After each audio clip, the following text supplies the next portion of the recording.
music, forget the day, and dream of a girl I used to know. Few bands explode onto the scene with the force of a supernova, let alone with a debut album that redefines a genre and hoodwinks an entire industry. Yet, Boston, a name that would become synonymous with immaculately crafted rock anthems, did precisely that.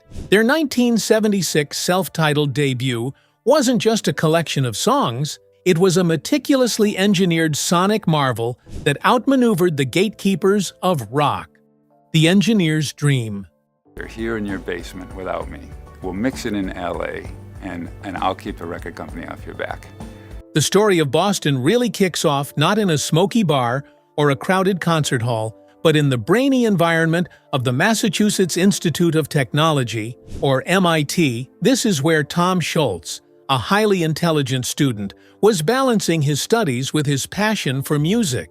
While working hard to earn his master's degree in mechanical engineering, Scholz also wrote music. Way back in 1969, he even wrote an instrumental piece called Foreplay, which would later become a famous part of a Boston hit. As I became more adept at using them, I was able to create all the out-of-this-world sounds that people are used to hearing on Boston albums. MIT wasn't just a place for learning about machines for Scholz, it was where his technical skills and musical ideas began to merge. It was also at MIT that he teamed up with guitarist Barry Goudreau and drummer Jim Mazdia in a band called Freehold. These early band experiences were like practice sessions for what was to come, letting Scholz try out his musical ideas. I treat the music world and the whole rock star thing as sort of a fantasy world I get to step into from time to time, and then step back out. After getting his degree, Scholz landed a good job at Polaroid as a product design engineer. This job was a game changer because, unlike many musicians who barely have enough money for rent, Scholz had a steady paycheck. He didn't spend it on fancy cars or clothes, though. Instead, he poured that money into his real dream, music. He turned the basement of his house into a top-notch recording studio. The only way I was going to get a chance to have my music heard. Think of it as his secret music lab. This home studio was super important because it meant Scholz could experiment all he wanted without worrying about expensive studio fees or people telling him what to do. He could work on a song for days, weeks, or even months until it sounded perfect to him. Besides building his own studio, he also used some of his Polaroid money to pay for professional recording sessions to make really good demo tapes. Amazing. Let's have dinner.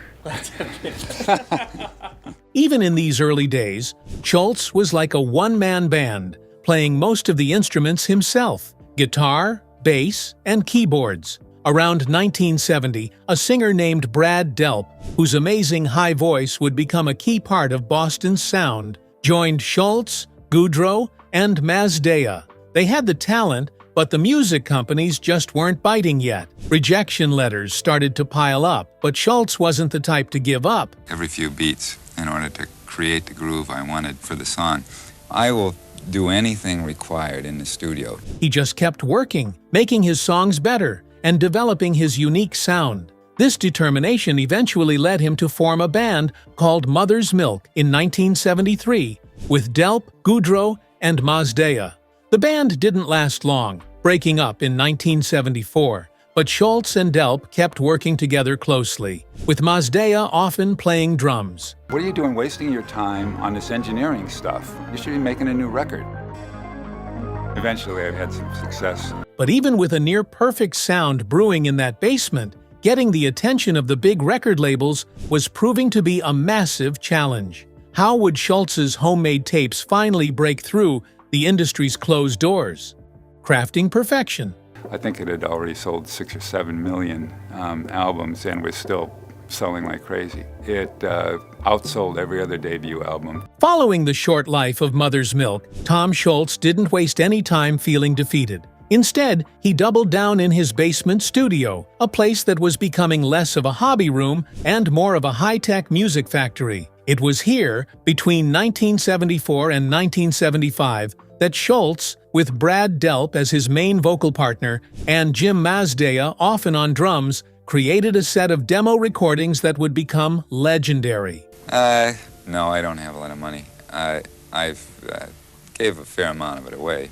These weren't your typical rough sketches of songs. Schultz, with his engineer's mind, was aiming for perfection. He meticulously crafted 6 new songs: More Than a Feeling, Peace of Mind, Rock and Roll Band, Something About You, which he first called Life Isn't Easy, Hitch a Ride, originally titled San Francisco Day, and Don't Be Afraid. By the end of 1974, 4 of these were pretty much done, and by 1975, More Than a Feeling and Something About You were also complete. The album stopped at number 3 on the album charts, but it stayed there forever.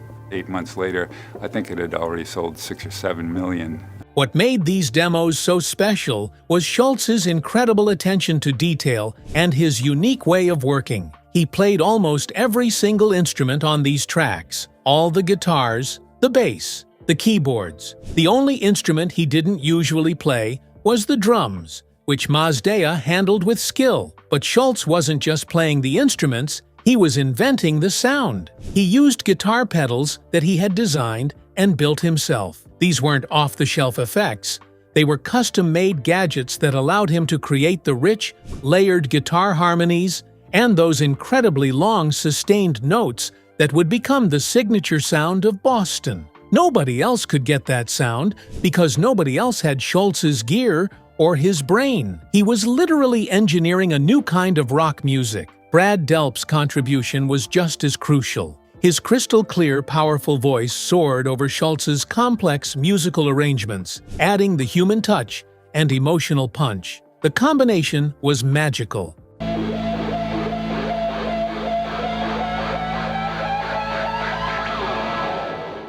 Despite having these amazing, almost finished recordings, Schultz and his mates kept facing a wall of rejection from record labels. He sent out tapes, and tapes came back, often unopened or with polite "no thank you" notes.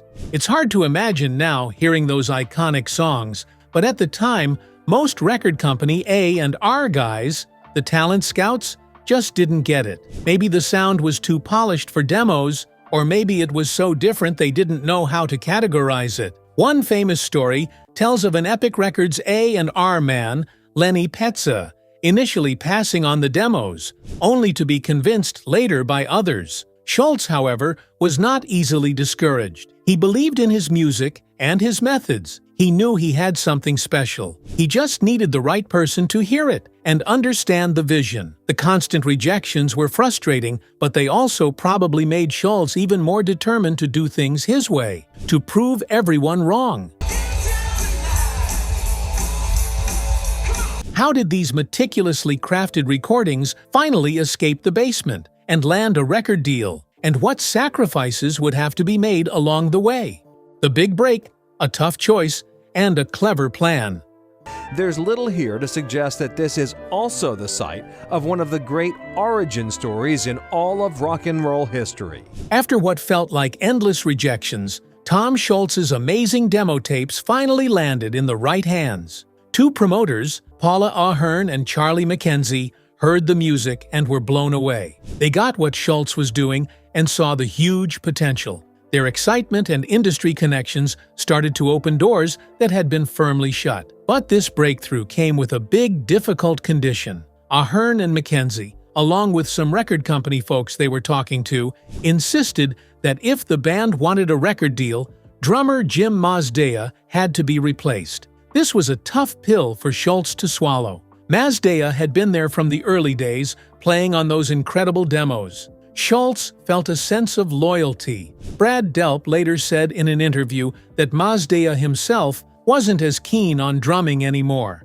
which might have made the decision a tiny bit easier, but Schultz still felt bad about it. I had a tune I wanted to do called Stonecutter, and I was going to call Brad to have him work on it. He had worked on a song of mine. With a deal with Epic Records looking like a real possibility, Schultz and Delp had to act fast. The label demanded a live audition to prove that the amazing sounds on the tape could be played by a real band on stage. So, they quickly put together a lineup. Barry Goudreau came back on guitar, Fran Sheehan joined on bass, and Sib Hashian took over the drum stool. Hashian was someone Schultz knew, and he felt Hashian would be a good fit for what the band needed to do live. There was a bit of drama during rehearsals for this crucial showcase. Mazdeya, who was still around at this point, really wanted to do a drum solo, thinking it would impress the record executives. Schultz, always focused on the songs, thought it was a bad idea. They'd only been practicing as a full band for about a month,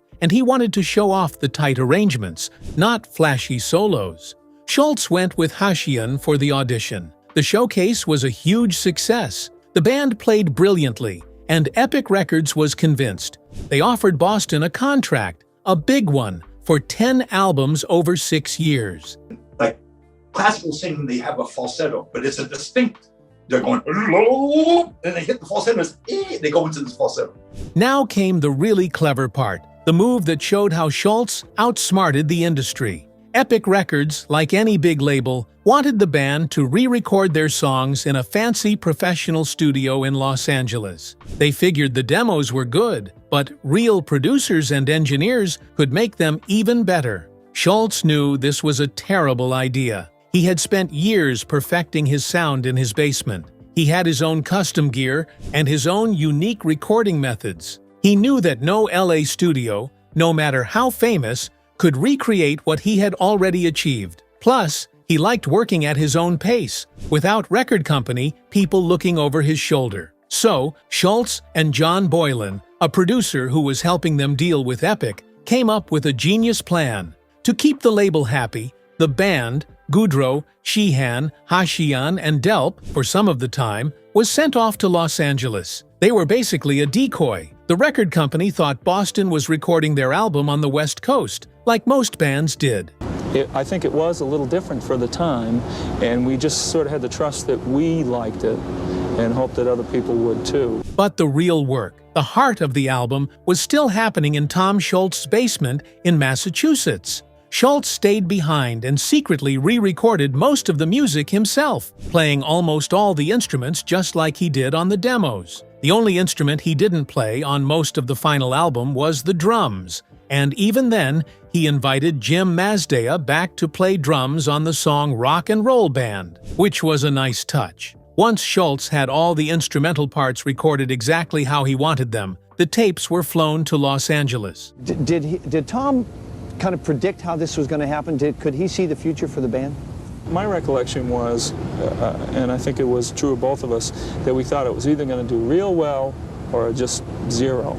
There, Brad Delp added his amazing vocals, and John Boylan mixed everything together. The final step was naming the band. It was Boylan and an engineer named Warren Dewey who suggested Boston, a simple name that paid tribute to the city where this incredible music was born. Schultz had pulled it off. He'd made the album he wanted, his way, right under the nose of a major record label. The album was complete, the band had a name, and the deception had worked perfectly. But how would the world react to this meticulously crafted, unconventionally made record when it was finally unleashed?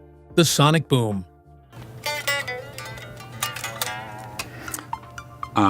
Or numerous other ones. When Boston's self-titled debut album hit the record stores on August 25, 1976, it wasn't just a release. It was an explosion. The music world was completely unprepared for what Tom Schultz had cooked up in his basement. The album didn't just climb the charts, it rocketed up, becoming one of the fastest-selling debut albums ever. It eventually sold over 17 million copies in the US alone, a staggering number that's hard to even imagine today. Suddenly, the songs that Schultz had painstakingly layered, note by note, were everywhere.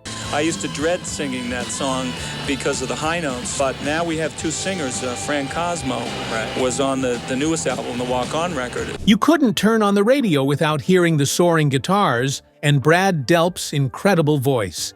Hits like More Than a Feeling, with its unforgettable acoustic guitar intro that builds into a massive rock anthem, became instant classics. Then there was Peace of Mind, an upbeat track with a positive message, and Foreplay Long Time, a two-part epic that showed off the band's musical range, from complex instrumental work to a fist-pumping chorus. These songs weren't just catchy, they sounded different, bigger, and more polished than anything else out there. All right, this song's for you. A lot of this unique sound was down to Tom Scholz himself. Remember, he was an MIT-trained engineer. He hadn't just written songs, he'd used his technical genius to create a whole new way of recording rock music. He had spent years in his basement lab, experimenting with sounds, building his own equipment, and figuring out how to get the exact sounds he heard in his head onto tape. The result was a wall of sound that was incredibly rich and detailed, but also crystal clear. Every note, every harmony seemed to shine. However, as the band became famous almost overnight, an interesting thing started to happen. The record label and some of the people managing the band wanted to present Boston as a group of 5 guys working together, like a typical band. Cameron Crowe, a famous music journalist, even wrote about this in a Rolling Stone article in 1976. The idea of a democratic band was easier for people to understand and more marketable than the truth that Boston was mostly the creation of one brilliant, obsessive guy. With the album flying off the shelves, Boston had to hit the road and play these songs live. In late summer and early fall of 1976, the band, which had hardly played any gigs together, was suddenly in high demand. They started out as the opening act for huge rock bands like Black Sabbath, Blue Oyster Cult, and Foghat. This was like a crash course in being rock stars, playing in front of massive crowds, and they rose to the occasion. By the winter of 1976 and into early 1977, Boston was already headlining their own tours. Their rise was so fast, it was almost unbelievable. He and I went down to Madison Square Garden to see him in New York because his Boston dates conflicted with Beetlejuice shows. They even got a Grammy Award nomination for Best New Artist. What was really amazing was how well they managed to recreate the complex, layered sound of the album live on stage. This really impressed both fans and critics. Perhaps the most incredible example of their sudden fame was their first ever concert in New York City. Most new bands would play in a small club. Boston played their NYC debut at Madison Square Garden, one of the most famous arenas in the world. It was a clear sign. Tom Scholz's basement experiment hadn't just worked, it had conquered the music world. The debut album was a monumental success, a triumph of one man's vision and cunning. But could this lightning strike twice? And how would the pressures of fame and the unconventional way the band operated affect them moving forward? Riding the wave, facing the storm. There were days when I didn't make it into Polaroid on time, as most days, actually. The incredible success of Boston's first album kept rolling on, making them one of the biggest bands on the planet. Those hit songs, More Than a Feeling, Long Time, and Peace of Mind, were like the soundtrack of the late 1970s. The album stayed on the Billboard charts for an amazing 132 weeks, which is over 2.5 years. This kind of staying power for a debut album was almost unheard of. It proved that Boston wasn't just a flash in the pan. They had created something truly special that people connected with deeply. Tom Scholz's unique blend of soaring melodies, rich guitar harmonies that sounded almost like an orchestra, and Brad Delp's unmistakable voice had set a new standard for rock music. However, even with all this massive success, things weren't always smooth behind the scenes. Tom Scholz, the quiet genius who had created this musical empire, started to find himself tangled up in some messy business problems. There were disagreements and legal fights involving the band's manager, Paul Ahern, and Ahern's business partner, Charles McKenzie. These kinds of business hassles were the last thing Scholz wanted to deal with. His passion was making music in his studio, not arguing about contracts and money. Also, Scholz's way of working, mostly alone, in charge of every tiny detail from writing the songs, to recording almost all the instruments was what made the music so perfect, but it also meant that making new music took a very long time. He wasn't the kind of guy who could just jam with a band and quickly knock out an album. Despite these growing pressures, Schultz did manage to deliver Boston's second album, Don't Look Back, which came out in August 1978. Back then, waiting 2 years for a follow-up to a huge hit album was considered a pretty long time. Record companies and fans were always hungry for more music, wanting bands to strike while the iron was hot. Even with those 2 years, Schultz felt that Don't Look Back was rushed. He wasn't happy with parts of it, especially the second half, and felt he hadn't been given enough time to get it exactly right, up to his own super high standards. Still, even though Schultz wasn't totally satisfied, Don't Look Back was another big hit. It didn't sell quite as many copies as the first album, which would have been almost impossible, but it still sold over 7 million copies, which is a huge success for any rock album. The title song, Don't Look Back, was a top 5 hit, and 2 other songs, A Man I'll Never Be and Feelin' Satisfied, also did very well on the charts. After Don't Look Back was released, Boston went on another big tour, playing with other major rock bands like AC/DC and Van Halen. Their live shows were still amazing, and they proved they were one of an era's best-performing acts. But while the band looked like a well-oiled machine on stage, the problems behind the scenes were getting worse. Schultz's relationship with manager Paul Ahern completely fell apart. At the same time, Schultz became even more determined to have total control over his music. He decided that any future Boston album would be made completely on his terms, no matter how long it took. He started upgrading his home studio with even more advanced technology.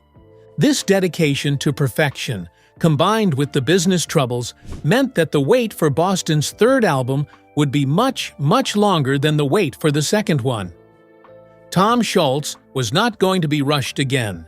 He was going to make sure his next musical statement was exactly what he wanted it to be, even if it took years. The clever plan for the first album had worked wonders, but now Schultz was facing new battles to protect his artistic freedom. That's the incredible story of how Boston's basement genius outplayed the music industry. If you enjoyed this rock history dive, please hit like, subscribe, and share for more.